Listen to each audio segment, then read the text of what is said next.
ओम नमः शिवाय गुरवे सच्चिदानंदमूर्तये निष्प्रपंचाय शांताय निरालंबाय तेजसे। हरिओम प्रभु जी।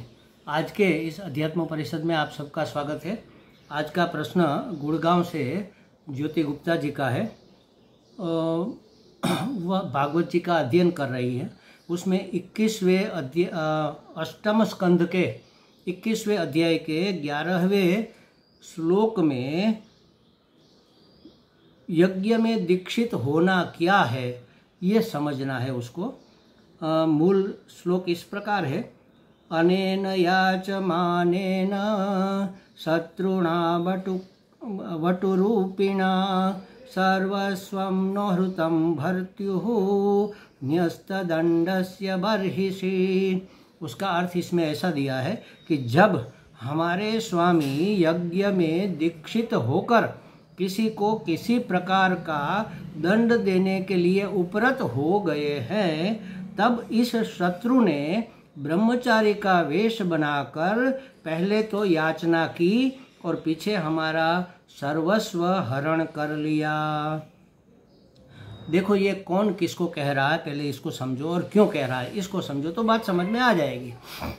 ये जो वामन अवतार हुआ भगवान का, उसने बटुक ब्रह्मचारी का रूप लेकर यज्ञ में दीक्षित होकर बैठे हुए बलि राजा से 3 कदम जगह मांगी।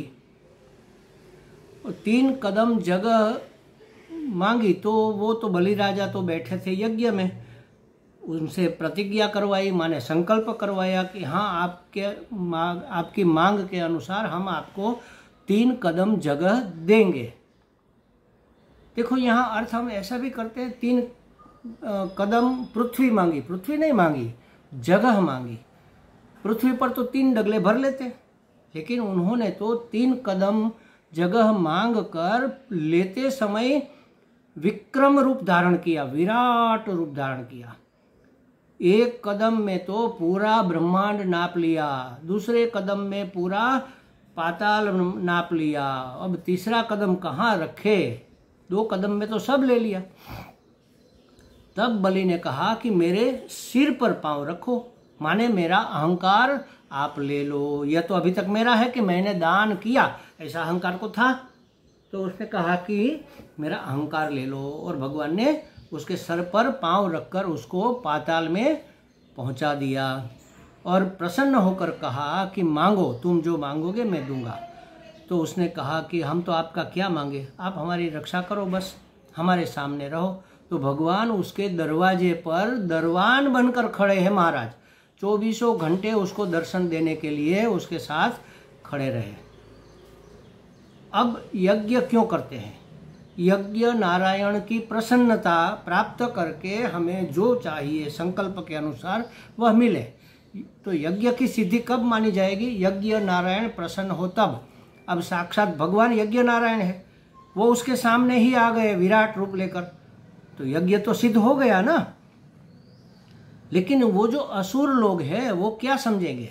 वो तो समझ रहे हैं कि ये बटुक ब्रह्मचारी बनकर हमसे 3 कदम जगह मांगी और लेते वक्त पूरा ब्रह्मांड, पूरा आकाश पाताल और पृथ्वी, तीनों लोक उन्होंने ले लिए, हमसे दगा किया। ऐसा कोई दगा करता, अब आपकी बात का उत्तर आ रहा है, अगर ऐसा कोई दगा करता तो हमारे स्वामी उसको दंड देते, हम भी दंड देते ना। कोई हमसे दगा करेंगे, कहेगा कुछ और करेगा कुछ, तो हम डांटेंगे, कम से कम डांटना भी तो दंड देना है। तमाचा मारेंगे, ये भी तो दंड देना है। जैसे बच्चा कोई बहुत परेशान करता है तो उसको कमरे में बंद कर देते हैं, ये भी तो दंड देना है।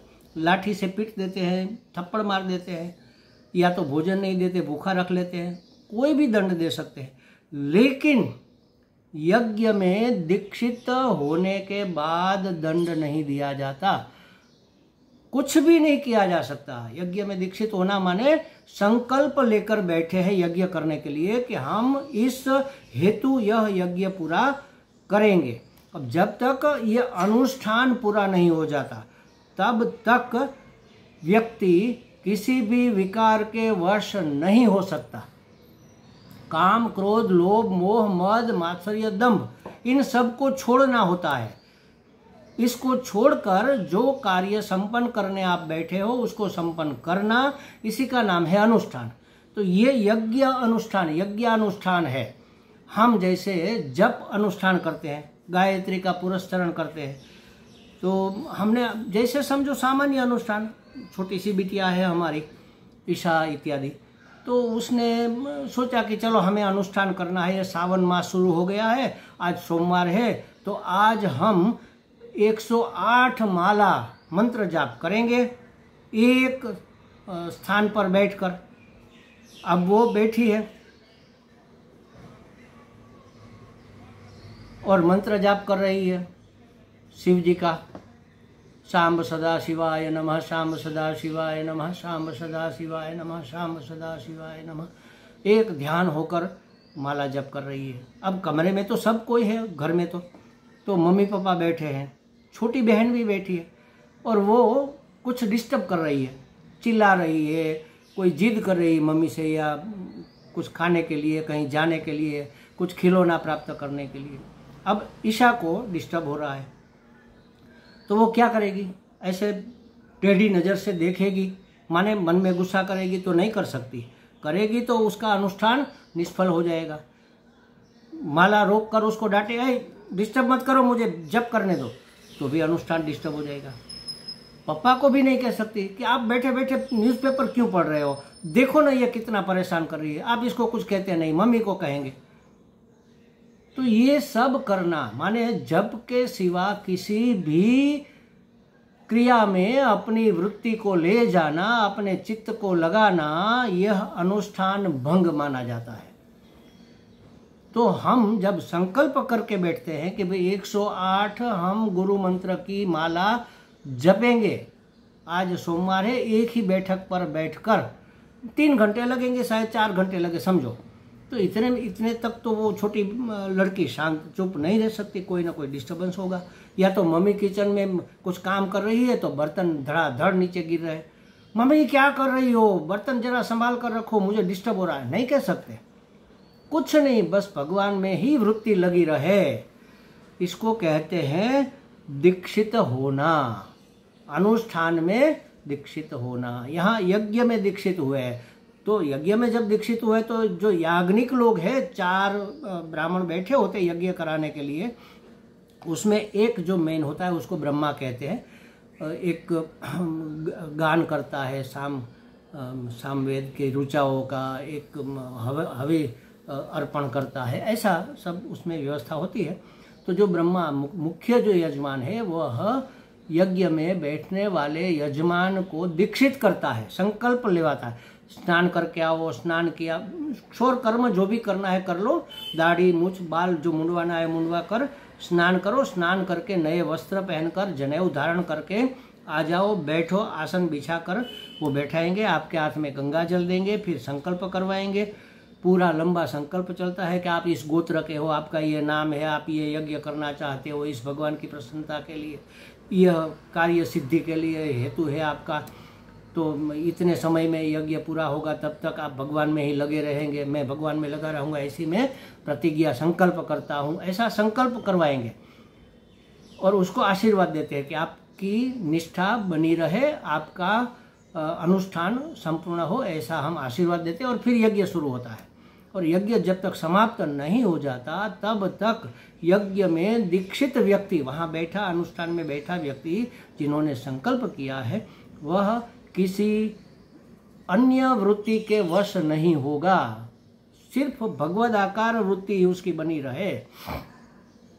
क्रोध किया तो ये अन्य वृत्ति हो गई, किसी और की ओर देखा, किसी और की बातें सुनी, किसी गंध आई तो सोचा कि अरे ये किसकी, कोई हलवा बन रहा है, कोई खड़ा प्रसाद बन रहा है, भीनी भीनी मधुर मधुर खुशबू आ रही, नहीं, कुछ भी नहीं, बस सिर्फ भगवान के चरणारविंद और अपने जप मंत्र का अर्थ, उसके शब्द, हमारे इष्ट देव, जो भी है, जैसा भी अनुष्ठान है, जप अनुष्ठान भी होता है, ये व्रत अनुष्ठान भी होता है, ये यज्ञ अनुष्ठान भी होता है।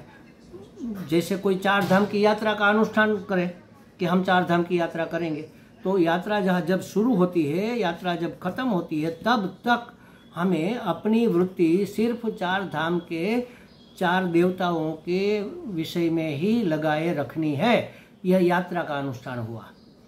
तो इस प्रकार से जब अनुष्ठान करते हैं, यह यज्ञ अनुष्ठान है, तब दीक्षित हुआ जाता है। माने संकल्प लेकर हमने दीक्षा ले ली। दीक्षा देते हैं, मंत्र दीक्षा जब हम देते हैं किसी को, तो क्या करते हैं, उसको शुद्ध पवित्र करके प्रतिज्ञा करवाते हैं, फिर उसके कान में मंत्र बताते हैं, फिर उसको उसका विधान बताते हैं कि भाई सुबह शाम 5 माला जरूर करना, और इस प्रकार से करना, और ये बातें करना, ये बातें मत करना।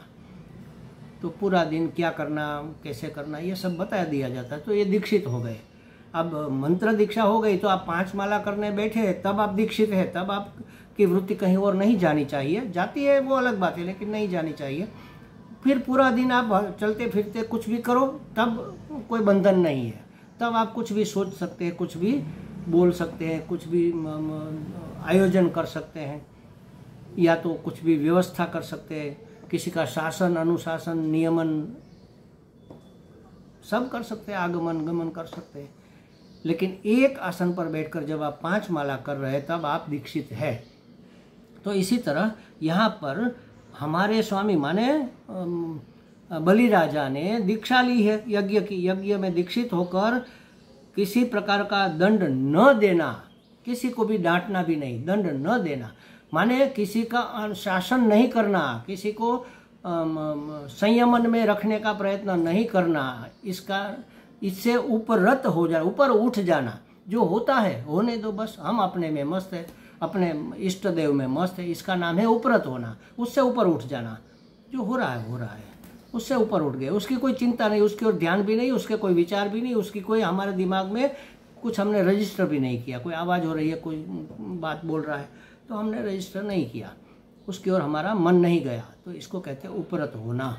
तो हमें भी जब संन्यास दीक्षा दी जाती है, तब हमें त्रिदंड से उपरत किया जाता है कि अब हमारी किसी से स्पर्धा नहीं है, अब हम किसी को दंड देने के पात्र रहे नहीं है, और अब हम किसी प्रकार की इस संसार के विषयों की, सगे संबंधियों की आसक्ति नहीं करेंगे। वित्तेषणा, लोकेषणा और पुत्रेषणा का हम त्याग करेंगे। सबसे उपरत कर दिया जाता है, सिर्फ परमात्मा प्राप्ति के विषय में ही हम रत रहेंगे, ऐसा उपरत किया जाता है। तो दंड देने का अधिकार अब सन्यासी का तो नहीं होता।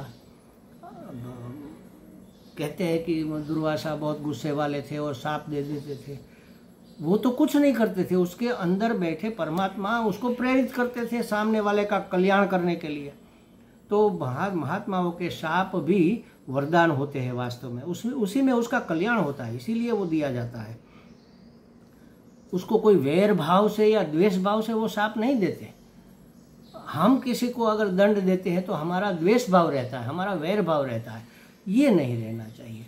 तो यज्ञ में दीक्षित होकर जो बैठा है वह किसी को दंड देने के लिए अधिकारी नहीं है, उपरत हो गया है दंड से। तब ये बटुक वेश बदल कर विराट होकर, विक्रम होकर हमसे सब छीन रहा है। अगर हमारे महाराज यज्ञ में दीक्षित नहीं हुए होते और दंड देने से उपरत नहीं होते तो बता देते, इसको ठीक से दंड देते, पीटते, उसकी गर्दन उड़ा देते, उसको जेल में डाल देते, कुछ भी करते।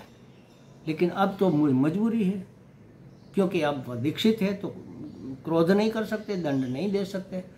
तब ये दगा करके ऐसे कर रहा है। ये असुर लोग बोल रहे हैं। तो हमें लगता है अब आपको यज्ञ में दीक्षित होना, उपरत होना क्या है ये समझ में आ गया होगा। हरि ही बोल।